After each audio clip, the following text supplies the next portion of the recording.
कब सिर्फ सिंडिकेट मामले में जैसे-जैसे तफ्तीश आगे बढ़ती जा रही है, चौंकाने वाले खुलासे सामने आ रहे हैं। काशी में अब तक कुल 38 फर्मों के खिलाफ ड्रग विभाग ने एफआईआर दर्ज कराया है और सबसे बड़ी बात ये है कि ज़्यादातर फर्मों के जगह पर सब्जी की दुकान, इसके अलावा टेलर की दुकान मिली है। हमारे साथ बातचीत के लिए कांग्रेस के प्रदेश अध्यक्ष अजय राय जी हैं, उनसे बातचीत करेंगे। सर, आपने भी पहले दिन से इस मुद्दे को उठाया है। अब जैसे-जैसे जाँच आगे बढ़ती जा रही है, चौंकाने वाले खुलासे हो रहे हैं। अभी हम लोग की टीम जो है पहुँची थी एक फर्म के पास, तो वहाँ पर टेलर का दुकान चल रहा था। कैसे देखते हैं? देखिए, मैंने पहले दिन ही आप लोगों के सामने सारी बात रखी थी कि ये जो काला धंधा है, ये कफ सिरप का, ये सबके संरक्षण में पल-पल रहा है। ये केवल कुछ कह दें कि कुछ लोग हैं या कोई व्यक्ति है, इस पूरे सिस्टम पूरी भारतीय जनता पार्टी की सरकार में, ये सब पूरी तरीके से काले धंधे हो रहे हैं। उसमें सरकार शामिल है, ड्रग्स विभाग के लोग शामिल हैं और उसमें बड़े पॉलिटिकल लोग शामिल हैं, माफिया शामिल हैं, सब लोग मिलकर पूरी तरीके से आज जीवन के साथ खिलवाड़ किया जा रहा है।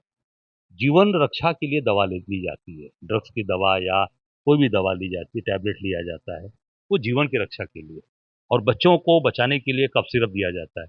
आज वही कफ सिरप लोगों की जहर दिया जा रहा है, हत्या की जा रही है। तो इस पे तो मैं समझता हूँ कि ये तो एक बड़ा इनके खिलाफ अपराध बनता है कि जीवन रक्षा के लिए जो चीज़ें हैं, उससे जीवन का समाप्त किया जा रहा है और इसमें तत्काल कठोर कार्रवाई इनके ऊपर होनी चाहिए और मैं पहले भी कहा था, फिर कह रहा हूँ, इसमें माननीय हाई कोर्ट की सिटिंग जज के द्वारा जाँच की जाए, क्योंकि जब तक न्यायिक जाँच नहीं होगी, तब तक इसमें जो बड़े-बड़े सफ़ेदपोश लोग हैं, जो बड़ी मछलियाँ हैं, वो नहीं पकड़ में आएँगी। और ये एक सीमा के बाद देखिएगा जाँच को घुमाने का प्रयास होगा, क्योंकि सरकार के लोग शामिल हैं। सरकार में बैठे और योगी जी गेरुआ वस्त्र पहनकर बैठे हैं, महात्मा हैं, संत हैं, एक पीठ के पीठाधीश्वर हैं और उनके रहते ये काला काम सब हो रहा है और देश के प्रधानमंत्री के संसदीय क्षेत्र में हो रहा है। सबसे यक्ष प्रश्न यही है कि देश के प्रधानमंत्री जहाँ से चुनकर आते हैं, तीसरी बार बनारस की जनता ने चुनाव जीता कर भेजा और वहाँ पर आज ये धंधा काला काला धंधा हो रहा है, प्रधानमंत्री के संसदीय क्षेत्र में। ये पूरे देश के लिए बहुत ही शर्मनाक और बहुत ही कलंकित करने वाला काम है। मुझे लगता है कि निश्चित तौर से इस पे माननीय हाई कोर्ट के जज के द्वारा जाँच होनी चाहिए और मोदी जी को इसको संज्ञान लेना चाहिए। मोदी जी को निश्चित तौर से इसमें पहल करना चाहिए और कार्रवाई करानी चाहिए। पिछले 4 से 5 साल से पूरा जो काला कारोबार है वो फल-फूल रहा था। जो ड्रग अधिकारी नरेश मोहन दीपक है जो अभी बस्ती में पोस्टेड है, कहीं न कहीं उसकी भूमिका भी संदिग्ध है, आपने खुद उसे मास्टरमाइंड बताया था। अब तक उसके खिलाफ कोई जाँच नहीं बैठाई गई, ना उससे कोई सवाल-जवाब किया गया। क्या लगता है कौन लोग हैं जो बचा है? मैं बता दिया नरेश मोहन दीपक जो यहाँ बैठकर पूरा आप सोच सकते हैं कि लाइसेंसिंग अथॉरिटी का अधिकारी वही है, वही था ना। उसने आज साबित हो गया, जो मैंने उस दिन बोला था साबित हो गया कि सब्जी की दुकान चला रहा है और ड्रग्स उसको दवा का लाइसेंस मिला हुआ है। टेलर की दुकान चला रहा है, उसको दवा की दुकान का लाइसेंस मिला है। तो नरेश जो ये मोहन है, तो निश्चित तौर से अब ये साबित हो गया कि वो उसमें मिला हुआ है, यही मास्टरमाइंड है।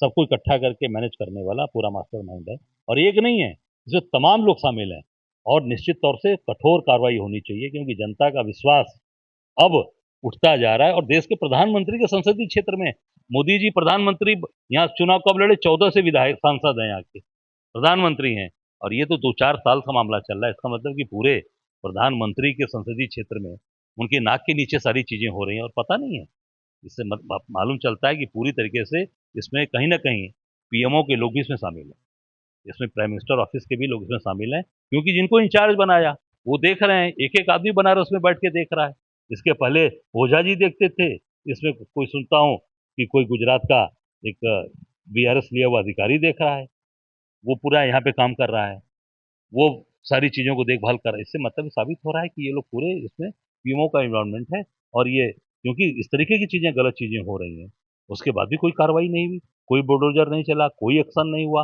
केवल कांग्रेस के लोगों पर बुलडोजर चलाएंगे या विपक्ष के लोगों पर बुलडोजर चलाएंगे ये कब चलाएंगे जो आम जनता का की हत्या कर रहे हैं दवा के नाम पर जो जहर दे रहे हैं इनके ऊपर कब कार्रवाई होगी आप कार्रवाई करिए पूरी जनता देख रही है केवल और केवल खाना पूर्ति नहीं कार्रवाई होनी चाहिए आम जनता देख रही है पूरे बनारस का मामला है प्रधानमंत्री के संसदीय क्षेत्र का पूरा देश पूरी दुनिया देख रही है आपके प्रेस कॉन्फ्रेंस के बाद सिंडिकेट का जो छोटा सरगना बताया जा रहा है अमित सिंह टाटा उसकी गिरफ्तारी हो गई है फॉर्च्यूनर उसके पास से बरामद हुई है और कई सफेदपोश के भी नाम आ रहे हैं। पूछताछ में कई खुलासे उसने किया है, लेकिन यहाँ की जो एसआईटी की टीम जांच कर रही है अब तक, जो सिंडिकेट का जो मास्टरमाइंड है शुभम जायसवाल, वो बताया जा रहा है कि दुबई भाग गया अब तक। अब इस बारे में बात।